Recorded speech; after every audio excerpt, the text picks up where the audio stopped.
20 साल की सरकार के पास 30 सेकंड भी नहीं अपने घोषणा पत्र के ऊपर बातचीत करने की। तो आप अंदाजा लगा लीजिए कि बिहार के लिए, बिहार के लोगों के लिए मौजूदा सरकार कितनी गंभीर है। और जितने भी बहस मुहावसे हो रहे हैं, जितनी भी रैलियां हो रही है, अव्वल तो जो है प्रधानमंत्री कोई प्रेस कॉन्फ्रेंस करते नहीं है, लेकिन चुनावी सभाओं में जो बातचीत हो रही है, बिहार के मुद्दे गायब। ऐसा लगता है कि हम लोग 2025 में नहीं रह रहे हैं। घड़ी की सुई प्रधानमंत्री की अटक गई है 1990 में। वहां से पानी बहुत आगे बह चुका है। 1990 में जो बच्चा पैदा लिया होगा वो 35 साल का हो चुका है, लेकिन इस 35 साल में उसके जीवन के जो बुनियादी सवाल हैं वो जस के तस पड़े। और मैं अपनी कोई बात नहीं कहता। एक तरफ आप एनडीए सरकार के दावों को देखिए और दूसरी तरफ आप बिहार की हकीकत को देखिए। अभी छठ पूजा हुआ, लोग वापस जो है ट्रेन पकड़ करके कमाई के लिए, पढ़ाई के लिए, दवाई के लिए राज्य से बाहर जा रहे हैं। पलायन का सिलसिला जारी है। तो फिर एनडीए सरकार के उन दावों का क्या कि बिहार में सब कुछ ठीक हो गया। दावे क्या है? सुशासन की सरकार है। हमारा डेटा नहीं, गृह मंत्रालय का डेटा है, एनसीआरबी का डेटा है, वो इसकी जिम्मेवारी लेने को तैयार नहीं है। सुशासन की रट जो है वो लगाएगा। ये सुशासन है कि दिन दहाड़े गोलियां चलती हैं, व्यापारियों की हत्या की जाती है, पिता पुत्र की हत्या कर दी जाती है, राजनीतिक कार्यकर्ताओं की हत्या होती है, महिलाओं के साथ बलात्कार होता है। जो बलात्कार पीड़िता है उसको पीएमसीएच में बेड नहीं मिलता है। ये सुशासन है। अगर ये सुशासन है तो कुशासन किसको कहते हैं? मुझे लगता है डिक्शनरी का चैप्टर बदल देना चाहिए। नया वर्ड कॉइन किया है एनडीए की सरकार ने कि तमाम हत्याएं, लूट, बलात्कार, अपहरण के बावजूद इसको सुशासन कहा जाए। दूसरा, घोटाले की बात करें। चारा से ऐसा प्रेम हुआ है प्रधानमंत्री को कि बाकी जगह जब जाते हैं तो विकास की बात करते हैं, यहाँ आकर के बेचारा बन करके चारा कर रहे हैं। उनसे प्रश्न ये है कि कैट का रिपोर्ट है, हमारा रिपोर्ट नहीं है। कैट का रिपोर्ट है कि इस साल 73,000 करोड़ रुपए का हिसाब यूटिलिटी सर्टिफिकेट बिहार सरकार ने नहीं दिया। क्या घोटाला का भी नाम बदल देना चाहिए? घोटाला का नाम बदल करके विकास कर देना चाहिए। फिर तीसरी बात जो बार बार सुनने को मिलती है कि प्रधानमंत्री जी ने अपने भाषणों में कहा कि जब एनडीए का मुख्यमंत्री बनेगा तब बिहार में विकास शुरू होगा। तो अभी तक क्या कर रहे हैं? 20 साल से एनडीए की सरकार है। क्या नीतीश कुमार जी को वो एनडीए का मुख्यमंत्री मानते हैं कि नहीं मानते हैं? और 20 साल से जब उनकी सरकार थी तो विकास को क्या हो गया था? क्या विकास हुआ है? जहाँ पे नदी नहीं है वहां पे पुल बना, पुल चोरी हो गया।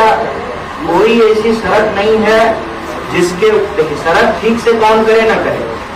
टोल का बैरियर एकदम टकाटक काम करता है। बिना टोल दिए आप 1 इंच आगे नहीं बढ़ सकते। टोल वाली सड़क बनी है और गिरने वाली पुल बनी है। यही विकास है। आप उनको बता दीजिए कि पिछले, मैं 20 साल छोड़ दूँ तो मैं पिछले 20 महीने की बात आपको समझ, क्या पेपर लीक नहीं हुए? क्या अभ्यर्थियों को पुलिस द्वारा पीटा नहीं गया? क्या 3 साल की डिग्री 5 साल में नहीं मिल रही है? क्या आज भी 90 के दशक का सिलेबस हमारे विश्वविद्यालय में नहीं पढ़ाया जा रहा है? क्या आज भी कोई ऐसा डिपार्टमेंट है, कोई ऐसा डिपार्टमेंट जहां बिना घूस का काम हो जाता हो?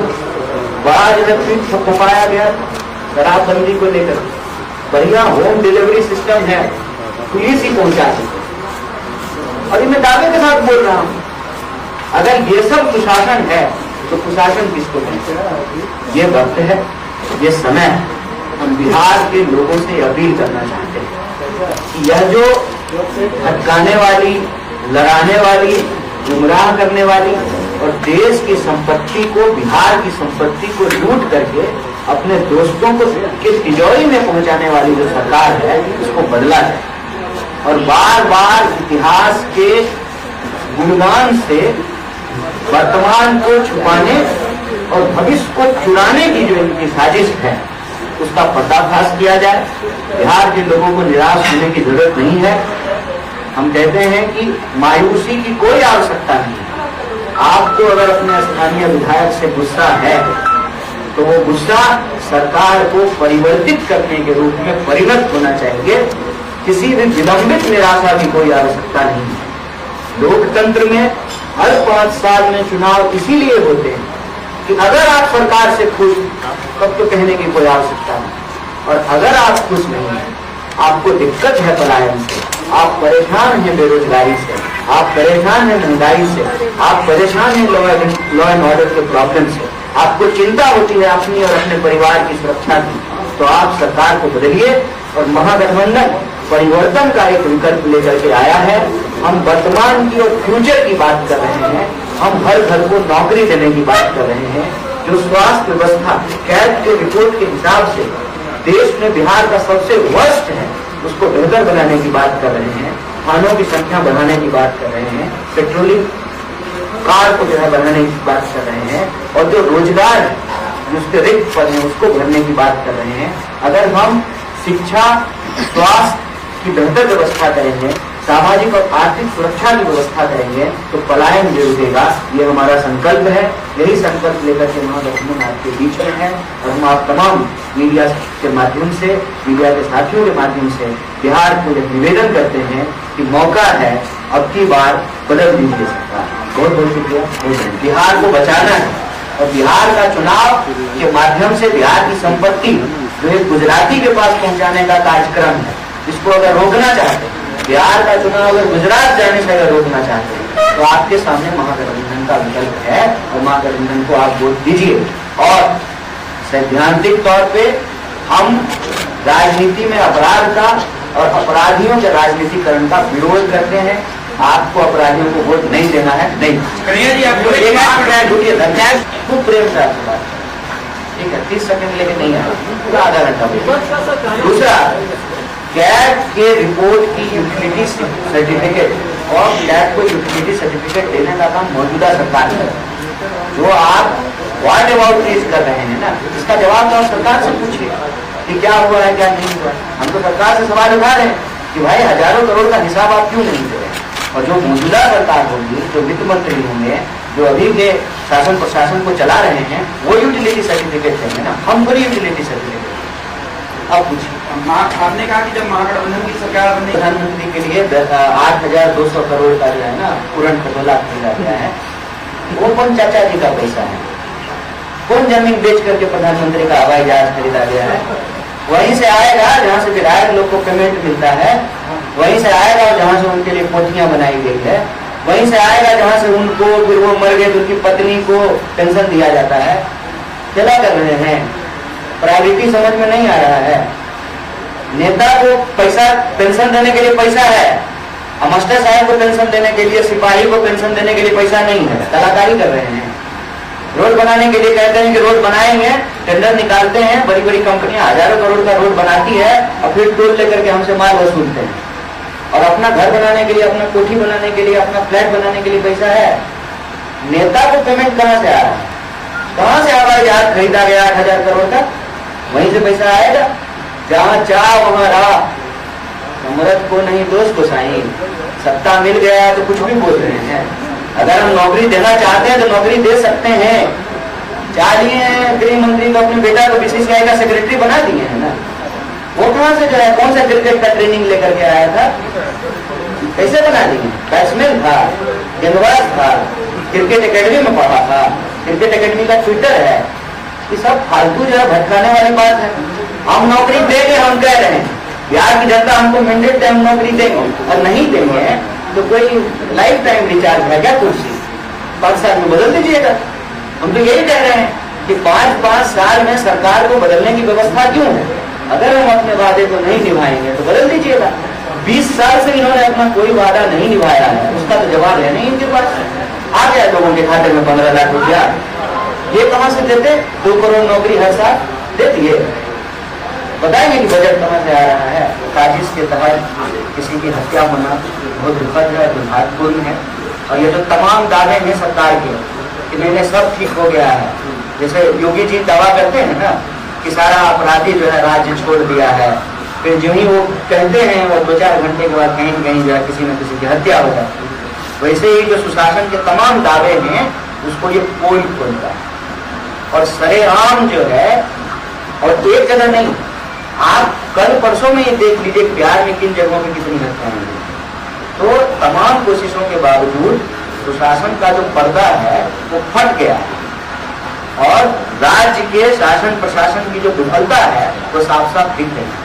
बतौर राजनीतिक पार्टी, बतौर राजनीतिक कार्यकर्ता और बतौर नागरिक यह हमारे लिए बहुत शर्मनाक है।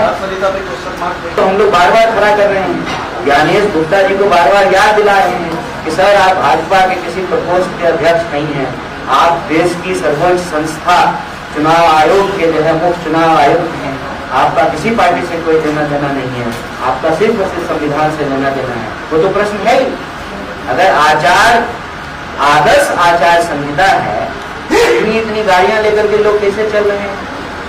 और आप हर जगह देखिए कि किस तरह से मॉडल कोड ऑफ कंडक्ट का वायलेशन हो रहा है, और मॉडल कोड ऑफ कंडक्ट का वायलेशन हो रहा है तो कितने लोगों पे कार्रवाइयां हो रही है, कितने लोगों को पकड़ करके जेलों में डाला जा रहा है। बिल्कुल कोई प्रश्न लड़ रहे हैं, जिनको मौका मिला है उनका काम है उम्मीदवार के रूप में अपनी भूमिका निभाना, और जैसे राजद से चुनाव नहीं लड़ रहे हैं, हम चुनाव नहीं लड़ रहे हैं, ऐसे बहुत सारे लोग चुनाव नहीं लड़ रहे हैं, तो इनको पार्टी जो जिम्मेवारी थी उसका निर्वहन करना।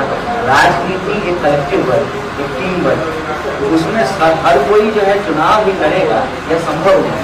जो चुनाव लड़ रहे हैं तो उनके माध्यम से हम भी चुनाव लड़ रहे हैं, ऐसा नहीं है हम नहीं। सत्ता पक्ष को विपक्ष कर दीजिएगा तो सब पलट जाएगा, वो सत्ता पक्ष विपक्ष हम, सवाल पूछने का काम हमारा है। मजेदार ये है कि आजकल वो भी सवाल ही पूछ रहे हैं क्योंकि उनके पास हमारे सवालों का जवाब है। 11 साल से प्रधानमंत्री सवाल पूछ रहे हैं और हमसे तो पूछते हैं, पूछते पूछते नेहरू जी से पूछने लगे। उसी तरह से जो है यहाँ पर उनका काम है जवाब देना, जवाब देने के बजाय सवाल पूछते हैं, पूछते पूछते लालू जी के पास चले गए, जबकि मुख्यमंत्री 20 साल से नीतीश कुमार है। तो ये एक साजिश है और अपमान छठ मैया का कैसे हुआ हम समझ नहीं पाए। इस आरोप का क्या आधार है, मतलब कैसे हमने अपमान किया या किसी ने भी कैसे अपमानित किया, मुझे समझ में नहीं आया। बार बार लोगों से पूछते हैं कि प्रधानमंत्री ने कहा अपमान हुआ है, तो बोले कैसे अपमान, तो बताए तो इतना ही तो पूछा ना आपसे कि प्रधानमंत्री जी यमुना में नहीं डुबकी लगाएंगे, क्योंकि प्रधानमंत्री जी के लिए पाइप से स्पेशल पानी जो है उनके लिए बगल में स्विमिंग पूल बनाया गया था ताकि प्रधानमंत्री उसमें नहाएं और उनको कोई स्किन का प्रॉब्लम नहीं। इतना खर्चा होता है बोटॉक्स कराने में, और यमुना के पानी में नहा लेने गंवा जाएगा। हालांकि अपनी बात को खुद ही काटते हैं, वो तो अवतार है ईश्वर के, वो तो कहीं डुबकी लगा दे नहीं, वो डुबकी लगा देते तो हो सकता है यमुना भी स्वच्छ हो जाता ईश्वर के शरीर से। तो क्या कहते हैं, क्या बोलते हैं, इतना सीरियसली लेने का जरूरत नहीं है। बोलने का भी जीएसटी नहीं लगा, जिस दिन लग जाएगा हो सकता है लोगों का हिसाब एक सवाल है। आप भी बहुत पढ़े लिखे हैं, कांग्रेस के बहुत बड़े उम्मीदवार पढ़े लिखे, तो क्या आप लोगों ने ये नहीं सोचा कि कन्हैया कुमार को एक तो पढ़े लिखे उनको उम्मीदवार बना के उनको मुख्यमंत्री का चेहरा बना दिया जाए? सुनिए ना, आप इतना चिंता नेता का मत कीजिए, नेता लोग से पढ़े लिखे रहेंगे तब तो जनता का पढ़े लिखे रहेंगे, जनता का एजुकेशन का हालत क्या है उसकी चिंता है। आजादी से पहले की बनी हुई यूनिवर्सिटी है पटना यूनिवर्सिटी, उसका हॉस्टल माथा पे गिरता है, और आप अगर किसी सभ्य परिवार से हैं तो आपके माता पिताजी कहेंगे कि आप वहाँ मत रहना, हॉस्टल मिल भी जाए तब भी वहाँ रहने के लिए मत जाना। चलिएगा मेरे साथ सैदपुर, रानी घाट, विंडो हॉस्टल, कैवेंडिश, चलिए हमारे साथ। ये पटना यूनिवर्सिटी की हालत है। और दरभंगा मेडिकल कॉलेज जो है किसी जमाने में गौरव हुआ करता था, भारी से भारी इलाज वहाँ होता है, बेचारा डॉक्टर ही सारे लोग को सांप काट ले रहा है और मर जा रहा है। नेता का एजुकेशन का चिंता छोड़ दीजिए, बिहार के लोगों की एजुकेशन की चिंता कीजिए। नेता का क्या है, एजुकेशन नहीं भी होगा तो क्या फर्क पड़ता है, जनता वोट देगी, चुने जाएंगे, क्योंकि क्वालिफिकेशन डिग्री देख करके तो नहीं होता है ना। ऐसा होता तो प्रधानमंत्री भी प्रधानमंत्री नहीं होते, उनको भी नकली डिग्री बनाने का जरूरत नहीं पड़ता। इंटायर पॉलिटिकल साइंस का नाम आज तक सुने थे? तो सिर्फ एक ही विद्यार्थी इस देश में हुआ, माननीय प्रधानमंत्री, इकलौता विद्यार्थी जो इंटायर पॉलिटिकल साइंस पढ़े हैं, पहला और आखिरी, ना उनके बाद कोई ना उनके पहले। क्या है इन बहसों का? और एक बात बताइए, शासन प्रशासन चलाने के लिए अनुभव जरूरी होता है ना, कि कागज का डिग्री ज्यादा जरूरी है? अगर कागज का डिग्री मैंडेटरी है तो बना दीजिए एक कानून कि जिसके पास कम से कम PhD होगा वही चुनाव लड़ेगा। तो जिस दिन ये नियम बन जाएगा उस दिन आप नेताओं की चिंता मत कीजिए, उस दिन उसका डिग्री भी बन जाएगा। बन गया ना तुम्हारा चौधरी का डिग्री। नेता के एजुकेशन की चिंता छोड़ करके जनता के एजुकेशन की चिंता कीजिए। यही मेरे पूर्ण है कि 2025 में बैठ करके जब चुनाव हो रहे हैं बिहार के 2 फेज में, 14 करोड़ लोगों का मुस्तकबिल तय होना है, उनका फ्यूचर डिसाइड होना है, तब एक सीट पर कितने एंगल से जो है बहस हो। एक लाइन है, अपराध की, अपराधियों की लोकतंत्र में और राजनीति में कोई स्थान नहीं होना चाहिए। और इसका फैसला सिर्फ और सिर्फ कोई कर सकता है तो वो लोग कर सकते हैं जिनको वोट देने का अधिकार। आप अपराधियों को हराएंगे, पार्टी अपराधियों को टिकट देना बंद कर। पार्टियों के लिए सबसे बड़ा सवाल होता है संख्या। क्या बोलते हैं आप लोग? 14 तारीख को बोलिएगा जादुई यहाँ खड़ा। वो जादू की छड़ी जनता के हाथ में। वो जादुई आंकड़ा पाने के लिए तो तरफ के लोग जो है टिकट देते हैं, लेकिन फैसला तो जनता को करना है। जनता अपने मुद्दों पर वोट करे, ये प्रवृत्ति अपने आप रुक जाएगी। और ये दुर्भाग्यपूर्ण है कि सुशासन के तमाम दावों के बावजूद चुनाव के बीच में जब आदर्श आचार संहिता लगी हुई है